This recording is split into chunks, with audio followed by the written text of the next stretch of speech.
Good morning, नमस्कार दोस्तों। आज हम अपने यूट्यूब ऑनलाइन क्लास में एक बार फिर से आपका अपना स्वागत है। हमने प्रीवियस क्लास में व्यवहारवाद के अधिगम के लिए व्यवहारवाद के बारे में, रचनात्मक शिक्षण के बारे में जाना था। आज हम उसी व्यवहारवाद की विशेषताएं, उसकी क्या मान्यताएं हैं, उनके क्या प्रयोग हैं, उनके बारे में यूट्यूब ऑनलाइन के हिसाब से अध्ययन करेंगे।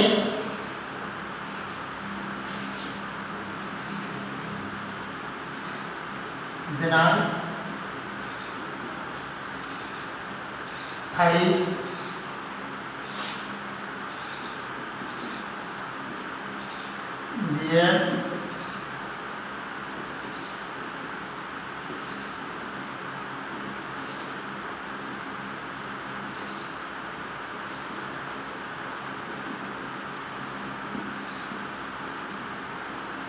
assessment for learning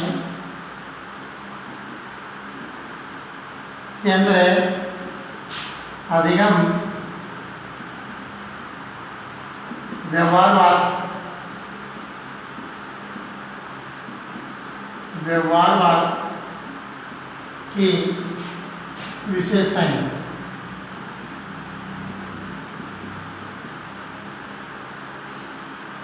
ये है रचनात्मक व्यवहारवाद के अंदर जो अधिगम की विशेषताएं हैं कि अधिगम कहता है कि व्यवहार में हुए परिवर्तनों को प्रकट करता है। जैसे जैसे व्यक्ति के व्यवहार में कोई परिवर्तन आता है, वह उस व्यवहार को स्पष्ट करता जाता है, प्रकट करता रहता है। व्यवहारवाद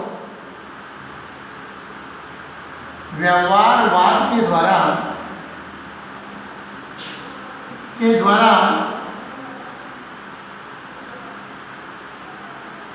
अधिगम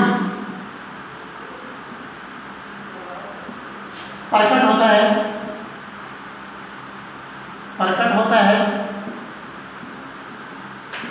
और ये साफ जाहिर होता है कि अधिगम के द्वारा जितना भी हम परिवर्तन देखने को मिलते हैं कि जैसे एक व्यक्ति किसी कार्य को करता है। फर्स्ट मानो यह मिस्त्री का कार्य था, उन्होंने प्रथम दिन क्लास की भांति कार्य को किया तो वो कार्य को ठीक ढंग से नहीं कर पाया। जैसे जैसे उसका अभ्यास बढ़ता गया, वह व्यक्ति उस कार्य में सुदृढ़ता, स्पष्टता, शुद्धता दिखाई देने लगी। ठीक उसी प्रकार जिस प्रकार आप फर्स्ट डे माइक्रो टीचिंग कर रहे थे, उस समय जो आपके मन में झिझक, भय दिखाई दे रहा था, वह माइक्रो टीचिंग के बाद में मैक्रो टीचिंग में वो नहीं देखा गया। और जब मैक्रो का फर्स्ट डे था, वो एंडिंग मैक्रो के दौरान नहीं देखा गया। इससे साफ जाहिर होता है कि व्यवहार अधिगम जब प्रकट होता है तो व्यवहार में परिवर्तन होता है। अधिगम जब प्रकट होता है, अधिगम जब होता है तो व्यवहार में परिवर्तन पाया जाता है। दूसरा है कि वातावरण व्यवहार को आकार देता है। वातावरण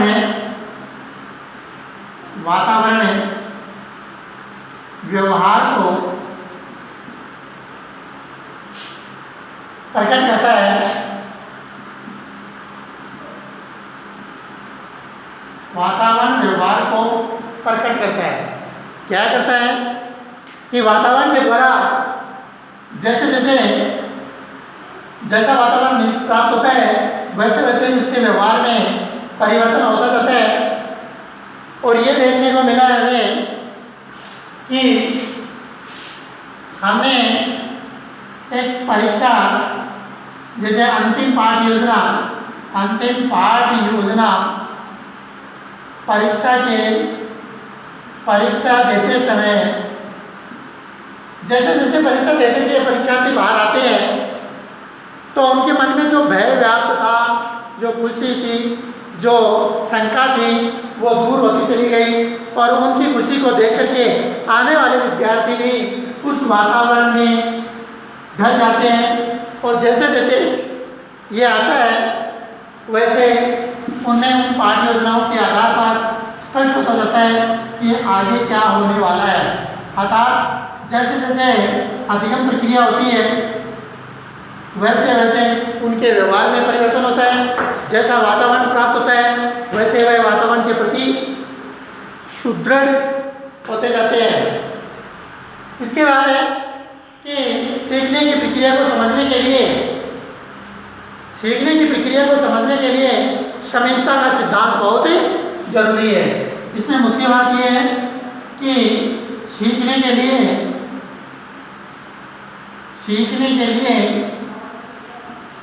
समीपता,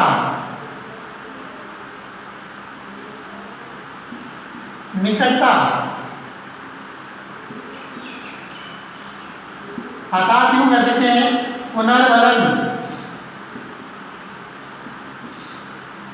का बड़ा महत्व है।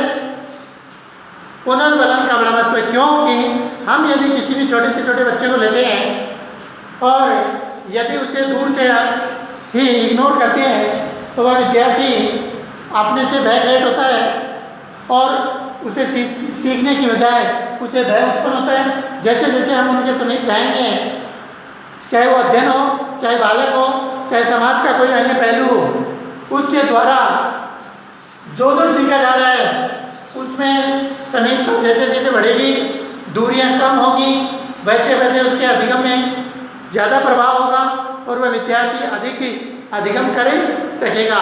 यूँ कह सकते हैं कि भय के पास जाने से भय दूर होता है। जब हम भय के पास जाएंगे तो भय दूर होता है। ठीक उसी प्रकार जब हम अध्ययन करना चाहेंगे तो कठिन से कठिन विषय भी सरल बन जाएगा। जैसे जैसे बार बार हम उसको व्यवहार में लाएंगे, एक विषय है जिसको हम बार बार व्यवहार में लाते हैं तो बार बार व्यवहार में लाने से विषय की कठिनाई है वो धीरे धीरे दूर होगी और हमारा अधिगम है वो सुदृढ़ और स्पष्ट होगा। अधिगम में नया व्यवहार, अधिगम में नया व्यवहार, अधिगम में जो नया व्यवहार होता है वह अनुबंध द्वारा होता है। अनुबंध द्वारा होता है। आधार अनुबंधन का मतलब होता है कि वो परस्पर एक दूसरे पर अनन्य आश्रित हो, अध्यापक छात्रों पर, छात्र अध्यापकों के बिना। अर्थात जैसे जैसे छात्र उत्सुकता जाहिर करेंगे वैसे वैसे अध्यापक को अपने कार्य को संपादित करने के लिए प्री-प्लान तैयार होना पड़ेगा। ठीक उसी प्रकार जैसे जैसे कठिनाई आएंगी विद्यार्थियों के सामने अध्यापक उन कठिनाइयों को दूर करता हुआ उनके व्यवहार में परिवर्तन करता हुआ आगे बढ़ेगा। इसी प्रकार मानव एक जैविक मशीन की तरह कार्य करता है जो मानव की आत्मा के बिना, जो मानव आत्मा के बिना वातावरण के विभिन्न उद्दीपनों के प्रति प्रतिक्रिया व्यक्त करता है। अर्थात मनुष्य है वो मानव एक जैविक मशीन की तरह कार्य करता है और जैसे जैसे जैविक मशीन है वह क्या करती है, जैसे जैसे जैविक मशीन उनके व्यवहारों के उद्दीपनों पर जो मान और आत्मा के बिना अध्ययन करती है, ठीक उसी प्रकार उसमें एक नया अनुबंध प्राप्त होता है। जो अनुबंध होता है फीडबैक के द्वारा, और फीडबैक है वो सारा पुनर्बलन पर आधारित है और पुनर्बलन सारा किस पर आधारित है, व्यवहार के ऊपर आधारित है। हम यूँ कह सकते हैं कि बालक के व्यवहार को ध्यान केंद्रित करना चाहिए, बालक के व्यवहार को ध्यान केंद्रित करना चाहिए कि कौन सा विद्यार्थी किस प्रकार की क्रियाएं कर रहा है। अध्यापक को उन क्रियाओं को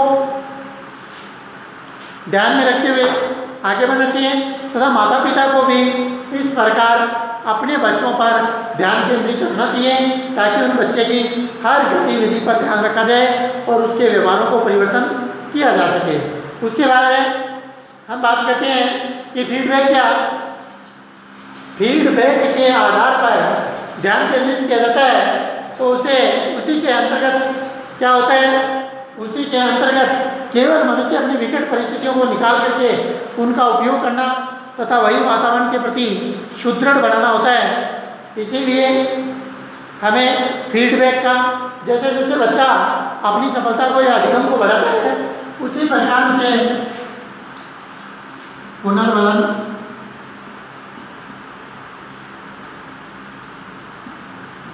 कौशल का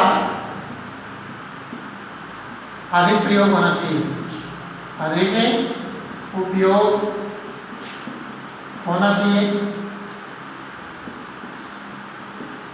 अधिक उपयोग होने से बच्चे की हर गतिविधि को बल मिलेगा, और जब बल मिलेगा तो बच्चे में एक नई ऊर्जा का संचार होगा, और उस ऊर्जा के द्वारा बच्चा है वह वातावरण के साथ अपना अधिगम प्रारंभ करेगा।